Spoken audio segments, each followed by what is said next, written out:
Taïwana, le magazine de la mer. Bonjour à tous, voici votre rendez-vous avec le magazine de la mer, Taïwana Mag. Un réel plaisir de partager avec vous des rencontres de pêcheurs du Fénois, des rencontres qui inspirent le respect. Cette semaine, rencontre de Richard, une rencontre attendue et prévue de longue date sans avoir fixé de rendez-vous. Et le hasard a voulu que ce soit cette semaine. Taïwana Mag, reportage. Taïwana, le magazine de la mer. Bonjour Richard. Bonjour mon ami. Alors là, je suis agréablement surpris. On avait prévu de se voir et de parler de pêche ensemble. Mais bon, le rendez-vous, j'en prends jamais. Moi, c'est un petit peu le hasard. Et aujourd'hui, le hasard a fait que j'étais sur la côte Est. J'ai croisé Odile, que nos auditeurs connaissent bien, Odile, ton épouse, et qui m'a dit « Oh, qu'est-ce que tu fais là ?» Je rentre. « Oh, il y a mon mari, Richard, il est là, viens à la maison. » Et je suis chez toi. On est chez toi là. Voilà. Oui, j'ai commencé en 1979, la pêche. Mais mon vrai métier, c'est de la mécanique. Mécanique. Est-ce que c'est la mécanique, alors peut-être mécanique bateau, qui t'a amené à la pêche Non, c'est une variation. J'étais un taulier, j'étais un peintre, je suis un mécano et converti après dans la pêche. Et comme il y a un moteur dans un bateau, et j'ai été à l'école de formation pour la mécanique bateau. Ok. Et tu t'es dit, à force de réparer les bateaux des autres, les moteurs, pourquoi pas avoir mon propre bateau, c'est ça? Non, ben moi je suis parti de coup de tête à construire un petit marara. Ah, tu as conçu toi-même un petit marara? Non, avec un oncle à moi où est né. Ok, qui a des connaissances. On a eu des connaissances pour savoir qu'est-ce que c'est vraiment la pêche de petit marara. Et vous êtes parti de plans existants, j'imagine Bon, non, c'est en idée quel est le petit marara, la forme, est-ce que ça va... Normalement, c'est le petit marara, c'est pour aller chasser les mararas. Ça a été converti en petit marara pour comment on appelle, les mémés, à la traîne. Et après, en 83, j'ai construit un bonitier chez moi-même, à Punawia, dans un, comment on dit, dans des arbres. Et tu as choisi toi-même les bois, tu les as fait sécher, tu as traité Oui, quand en 83, il y avait le VNA, j'ai ramassé les bois qui sont à Papara, là, à Timono, c'est les Autera. J'ai ramassé pour faire comment on appelle, les gabarits du bateau. J'ai cherché après, en 83, j'ai commencé, en octobre 83, j'ai commencé à construire le bateau. Et ça t'a pris combien de temps pour le faire, ce bonitier? 2 mois et demi, par monsieur Tanepao Tupao. C'est rapide, 2 mois et demi quand même. Oui, parce que tout est prêt. Tout est prêt. Et en décembre, le 17 décembre de 83, on l'a baptisé et on l'a mis dans la mer. Tu te rappelles de son nom? Comment il s'appelait? Il s'appelait Manini. Manini. Tous les trois unités, le petit marara, Manini, le bonitier Manini, le tournier Manini. Tu n'étais pas obligé de donner des numéros, Manini 1, Manini 2? Non. Non, parce que c'était des bateaux différents. Différents. J'ai mis un seul nom, de ne pas avoir 1, 2 et 3. Je l'ai mis 1, parce que c'est l'unité petit marara, unité bonitier, unité tournier. Alors, tu as eu plusieurs vies, de la mécanique à la pêche. À quel moment est-ce que tu as abandonné la mécanique après et que tu es parti sur la pêche ou les deux étaient toujours là? Non, j'ai abandonné la mécanique et la tôlerie. En 83, j'ai commencé à vendre mes matériaux, mes affaires d'atelier, mais tout ce qui appartient à la mécanique, je l'ai vendu. Parce que vraiment la pêche t'attirait l'appel de la mer Oui, parce que tu ne peux pas jongler les deux pieds de l'autre côté. Bien sûr. Tu es obligé de prendre un bateau. J'ai jamais donné, parce que j'ai été passer mon permis pour que je ne puisse pas donner mon bateau à quelqu'un. Je suis le capitaine, comme on dit, l'armateur et pêcheur en même temps. Et en même temps, la mécanique t'a aidé parce qu'on n'est pas à l'abri d'avaries, d'avoir une petite panne. Toi, pour toi, c'était facile d'intervenir. C'était ton univers avant, quoi.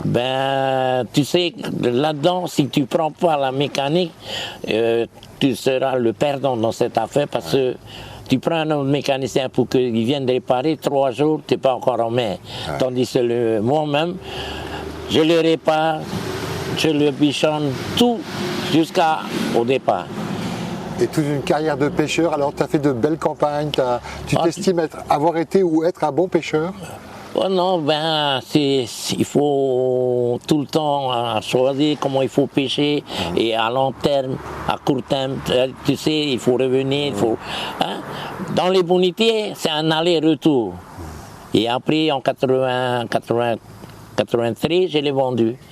Et j'ai été en Australie construire un tournier. Carrément en Australie? Pourquoi l'Australie? Ils ont une... On nous a demandé qui veut aller se lancer dans le semi-industriel. Et c'est là on est parti dans le semi-industriel. Chacun a assez qui veulent aller construire en France, d'autres en Australie, dans chaque pays. Okay. Et moi j'ai choisi l'Australie parce que la coque des Australiens, ils ont la même. Tu peux modifier. Pourquoi? La mer ici chez nous, elle est courte et le bateau doit être plus rapide que la vague, tu vois. Ok, un calcul à faire. Tu regardes de bons souvenirs de cette mission en Australie, oui? Oui, tu sais, en Australie, c'est énorme. Et la pêche là-bas, il y a plusieurs. Langoustier, la pêche au thon. Et il y a plusieurs. C'est assez vaste. C'est vaste. Et tu as appris des choses, j'imagine? Oui, j'ai appris à pêcher un peu en Australie. Et après, avant de revenir, que mon bateau arrive, je suis parti à l'école à Hawaï, apprendre à pêcher la long line. Incroyable. Il n'y avait pas d'école. Il n'y avait pas d'école pour. Je suis parti là-bas, j'ai fait l'école à Hawaï. Et j'étais sur les bateaux, le Fin Black. C'est un monsieur, la long line de 90 mètres de long, être le second à bord du bateau. Et c'est bien Lake Pittman, le patron de ce bateau. Waouh, quelle aventure tu as vécue là, et avec les responsabilités, hein, même quand on est second, on a des responsabilités. Parce que le diplôme que j'avais ne permet pas le diplôme français par rapport au diplôme américain. Et quand tu es revenu ici au Fénois, tu es revenu avec toute cette expérience vécue, toute cette expérience. Moi, je ne regrette pas. Je ne regrette pas de prendre ces cours. Et mon bateau il est arrivé en 94. En 95, je l'ai mis en valeur. Et en 2018, je l'ai vendu. Ah, je sens le cœur meurtri là. Ça t'a fait mal? Tu l'as revendu à quelqu'un que tu connais bien ou... Oui, j'ai vendu à Butcher et la société est Vinimini. Il existe encore ce bateau? Il existe encore jusqu'à aujourd'hui, mais il n'est pas comme avant. Parce que ce bateau-là, c'est ma deuxième femme. Je te crois parce que quand tu m'en parles, quand tu m'as dit je l'ai vendu, je sentais un pincement au cœur. C'est se séparer de quelque chose qui a fait ta vie, quoi, qui tu as donné beaucoup de temps, qui t'a donné aussi du bonheur de te ramener des poissons. Et c'est pour ça que je dis, toute cette zone économique, je l'ai sillonnée. Ah oui. Je l'ai sillonnée avec mon bateau. Et personne ne veut me contredire ce que je te dis. Richard, est-ce que la relève est là? Est-ce que tu as pu transmettre ce savoir-faire? Oui, à qui? Oui, mon dernier, c'est celui qui est là. C'est Roméo. C'est lui qui prend, il est mécanicien et il fait la pêche. Il a un petit marara pour le moment. Et on l'espère aller encore plus haut. Et je lui ai dit, il faut attendre. On veut construire un autre bateau. Quand tu le vois, tu te vois toi? Oui. L'histoire se répète en fait. Hein. Oui. Il est... Toi, quand tu as transmis les choses, il a souffert un peu ou tu étais exigeant en tant que papa formateur? Non, depuis il avait quoi 8 ans. Ah oui. Il pêchait sur les bonités. Oui. Il a été pêché avec mes travailleurs. C'est dans les veines. C'est dans les veines. Et après, en 2014, quand le bateau est arrivé, il a pêché dessus avec son frère. Alors que ces deux enfants-là ont pêché avec leur papa. Incroyable. Et du coup, ça te manque pas un peu? Tu repars de temps en temps avec le fiston? Non, pas pour le moment. Non. T'as pas l'appel de la mer? Non. Parce qu'elle n'est pas loin, on traverse la route, on y est, quoi. Fois, je vais là, je le bichonne, après je reviens. Il y a 3 semaines, je suis parti en mer avec Domingo, le maire de... Oui, qui est déjà intervenu à ce micro aussi. Avec lui, j'ai pêché avec lui une journée. Voilà, le plaisir était là. Le plaisir était là. On a eu deux gros temps de 75 et 98, 85 kilos. Vous n'êtes pas revenu bredouille? Non, on n'est pas revenu bredouille. On a passé un bon moment en mer. Tu as tourné la page? On peut dire que tu as tourné la page, donc non. Non. Je ne tournerai pas cette page-là. Non, c'est mes parents, mon arrière-grand-père, c'est un qui est venu de Rarotonga. Mon arrière-grand-père, c'est un Rarotongien. Il est venu en voilier jusqu'à Taha. Donc c'est dans notre sang. Mon arrière-grand-père, c'est un Breton. C'est un Breton, il est venu par un 4 mâts. Ce sont des mélanges de voileux. C'était tout tracé pour toi. Tout a été tracé. Et l'histoire se répète avec ton fils. L'histoire, il te reprendra par mes 2 enfants et mon tout il commence aussi à aller en mer. Et là, j'imagine ta fierté, Faolo, quand même, quand tu vois qu'il y a une relève. Ouais, un peu Faolo. Inquiet, comme on l'a été pour toi aussi, quand il part tout seul, ça va? Oui, mais je lui ai dit, attention, il n'y a pas d'autostop là-bas. Il n'y a que toi dans cet océan. Voilà. Il faut que tu prennes soin de ton moteur, de tout. Mais moi, quand j'ai eu mon bateau, j'ai jamais eu de problème jusqu'à Gélimondu. Parce que tu as fait attention, tu as été... Ah oui, on arrive de la pêche, on arrive à la pêche, quand c'est fini tout, je suis dans la salle des machines dès le matin à revoir tout. Les niveaux d'huile, le rinçage, tout. Ça permet quand même d'éviter... Si tu ne bichonnes pas, il va te massacrer. Et comme tu disais, c'était ta 2e femme. Hein, voilà. Oui. Et Charles, le temps passe vite. Je pourrais faire plusieurs émissions avec toi, je suis sûr.